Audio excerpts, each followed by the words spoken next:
In today's video, we're going to talk about the conversation that you should be having when you're dealing with probate leads.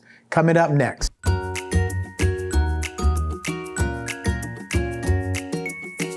Let's talk about what a probate is. A probate is a legal process where the owner of the property on title has passed away and has left heirs, or maybe not left heirs, but since it was titled in their specific name, the legal process that you have to go through is called a probate. Welcome back to the channel. I'm Joe Homs. I'm a real estate broker, mentor, and investor. I created the channel for the new and experienced investor, those who want to create the life they've always wanted through real estate. Make sure that you subscribe so that you can help me grow and I can help you. Okay, so let's talk about why probates require a more delicate approach. Okay, now remember, the owner of the property has passed away.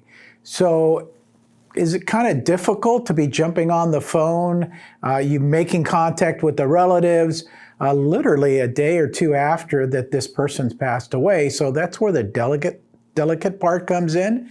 So, you know, be kind of sensitive. And then throughout the, calling a transaction, do I call right away?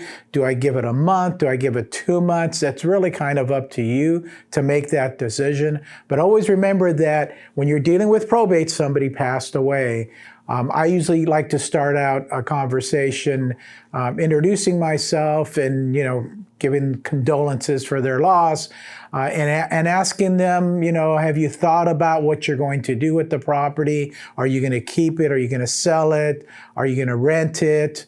I can provide you a lot of information on how to save money. Was it finance? Was it not finance? What kind of financing was on it? Was there a reverse mortgage on it, for example, is a good question to ask. So those are the type of things that you need to kind of deal with a probate. I do have a script for you, and you can find it on the link to this video. It's there. It goes through some of the questions that I just talked about, some of the laws here in California that you would want to give the relatives, because they may not even be here in California.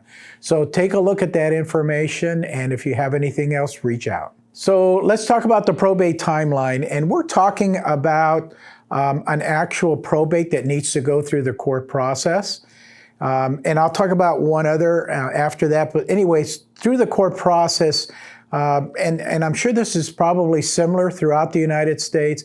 The probate process is a lengthy process. It's a court process. It takes anywhere between, I would say, 9 months and a year to go completely through that process. And the process is the courts, sending an appraiser out to appraise the property. And then once they have that information, then they're giving permission to the attorney and the heirs of the property to start selling that property. The reason that they have the appraisal there is because they don't want to accept anything lower than that appraisal. They'll accept something higher. And yes, sometimes there's issues that nobody wants to offer because the appraiser, because it's just opinion of one person, the appraiser that went out there maybe appraised it too high. So then they have to go back to the court to lower that appraisal so that somebody can come in and bid at that amount. So let's say somebody's successful and they say, okay, I like that price and we want to tie it up at that price. We make an offer, and you usually work through a real estate agent. And so now we have an offer. That offer has to be presented to the court. And the court gets the offer, and let's say we're at $500,000. And the judge will open up the courthouse and say, we're here on this such property. We have an offer at $500,000. Does anybody want to bid higher than $500,000? The law says you have to bid 10% more. Okay, so the next bid has to be $550,000. So somebody from the audience, even though they don't have it locked up under contract with that agent, can actually do what's called an overbid. So they bid for $550. Again, the next person has to bid 10% more than that. So it continues to go until, the court receives the highest bid, which is what they're there for, what the goal is. Okay, so we get the highest bid. If you go in and you have it locked up with the real estate agent at $500,000 and you're there in court and nobody says anything, you get the property for $500,000. Okay, then they give you permission to close the transaction. You go back to escrow, you close the transaction, and then you're done. And that probate is done. The money that's generated from that probate is doled out to all the heirs. Whether there's one or multiple heirs, it is doled out evenly to all the heirs. The different type of probate I wanted to talk about as well, real quickly. Sometimes people mistake having a trust on a property, a living trust, for example.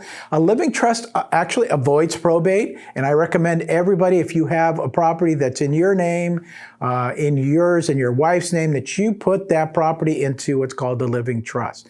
Once that property is in the living trust, you avoid probate and you avoid a lot of heavy fees that are charged during the probate process.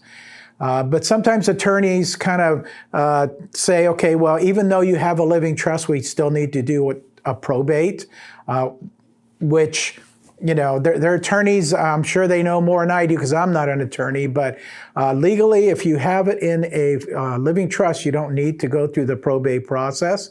Okay, they may tell you, okay, well, you still kind of need to organize all this stuff. And, let's say there's 8 kids. Are they all in agreement that they want to sell the property? Maybe 4 want to keep it. So there may be some infighting there, which does happen sometimes.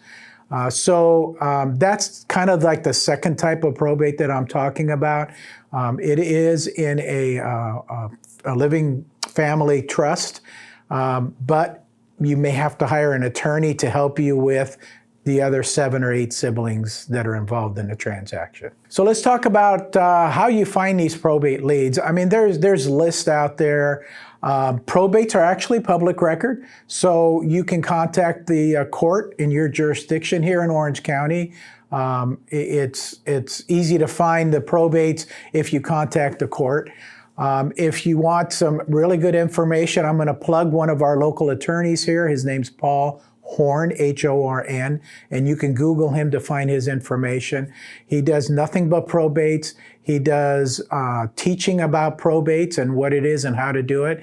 And then he also provides the leads as well, since obviously he has a direct source into the court, into all these documents. He can give you a list of all these probates that are coming up. The leads include the names of the person that died, the decedent. It includes the attorney that's handling the case. It includes all the heirs. It includes their phone numbers. Remember, all this is public record. So if you're thinking about doing probates and getting leads, contact Paul. I'm sure he would appreciate it. Or just Google, probate leads, and there's probably a lot of sources that you can get the same probate information from. So probate leads can be great leads and great sources to acquire properties as a flipper or even a wholesaler, okay? But again, as we talked, there's some sensitivity that needs to go on with these leads when you're calling people. Remember, somebody did pass away. And so kind of be sensitive when you're working these leads. Lead sources are easy to get these leads.